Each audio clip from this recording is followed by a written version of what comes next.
નમસ્કાર દર્શક મિત્રો, આપ જોઈ રહ્યા છો વાયએનએન ન્યૂઝ। હવે જોઈએ અગત્યના સમાચાર। આવતીકાલે વિશ્વ મહિલા દિનના ઉપલક્ષમાં વોર્ડ નંબર 13ના નગરસેવક દ્વારા મહિલા માટે કેમ્પનું આયોજન કરવામાં આવ્યું હતું। 8 માર્ચ એટલે કે વિશ્વ મહિલા દિન તરીકે ઉજવવામાં આવે છે, ત્યારે વોર્ડ નંબર 13ના નગરસેવક જ્યોતિબેન પટેલ દ્વારા વોર્ડમાં આવતા ગંગા સ્વરૂપબેન તેમજ મહિલાઓ માટે કેમ્પનું આયોજન કરવામાં આવ્યું હતું, જેમાં મોટી સંખ્યામાં મહિલાઓએ ભાગ લીધો હતો।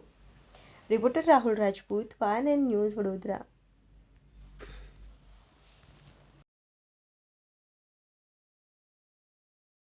જીવન આજે કેમ્પ રાખવામાં આવ્યો છે, કયા કારણસર રાખવાનું, શું શું અહીંયા સહાય મળશે? પહેલાં તો હું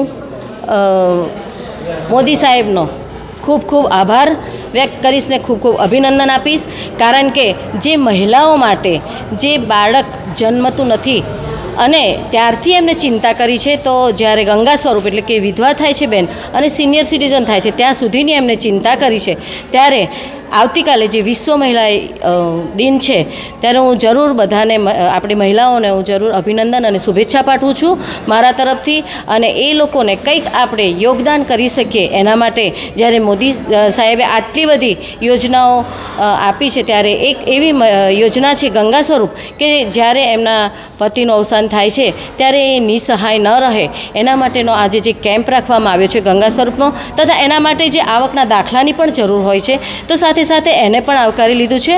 અને જ્યારે વિશ્વ મહિલા દિવસ આવતીકાલે છે ત્યારે એક એવું કે જે મહિલા જે કંઈક વિશિષ્ટતા છે એમનામાં, તો એમનું આપણે આજે સ્વાગત પણ કરવાના છે, એ પ્રોગ્રામ કરવામાં આવ્યો છે। તો હું આપના દ્વારા દરેક મહિલાઓને શુભેચ્છા પાઠવું છું ને અભિનંદન આપું છું। આભાર।